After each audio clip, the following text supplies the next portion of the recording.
Le baptême au nom de Jésus. Voici de l'eau, qu'est-ce qui empêche que je reçoive le baptême? Tous les deux descendirent dans l'eau, et Philippe le baptisa. Acte 8, 26, 39. Il s'agit du baptême de l'Éthiopien eunuque. Dans certains manuscrits des Actes qui rapportent ce passage, on trouve une réponse de Philippe à la question de l'Éthiopien. Qu'est-ce qui empêche? Si tu crois de tout ton cœur, c'est permis. L'eunuque répondit: je crois que Jésus-Christ est le Fils de Dieu. Ainsi ce texte était comme la présentation complète du baptême chrétien. Un homme qui cherche Dieu, attentif à sa parole, rencontre sur sa route un apôtre du Christ. Celui-ci lui parle de cette bonne nouvelle qu'est Jésus-Christ lui-même.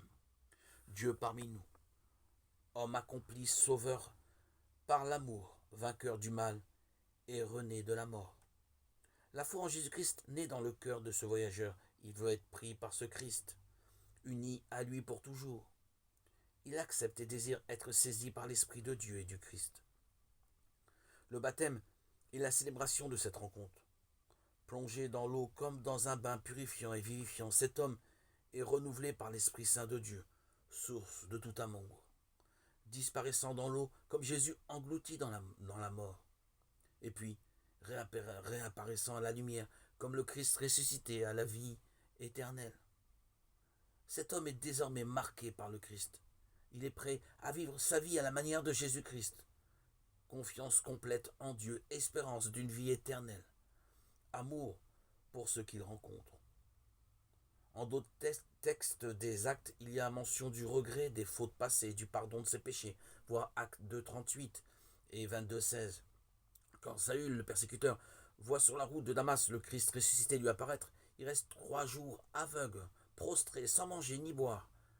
Un chrétien, Ananias, vient lui imposer les mains afin, dit-il, que tu retrouves la vue et que tu sois rempli d'Esprit Saint. Saül reçut alors le baptême, Acte 9, 1, 19. Ici, le baptême est présenté comme une illumination. Les yeux s'ouvrent enfin et voient le monde, la vie, les autres, avec le regard de Dieu, dans la clarté de l'Esprit Saint. Saül se fermait au témoignage de l'Église naissante. Désormais il dira: je vis, mais ce n'est plus moi qui, c'est Christ qui vit en moi. Galates 2, 20.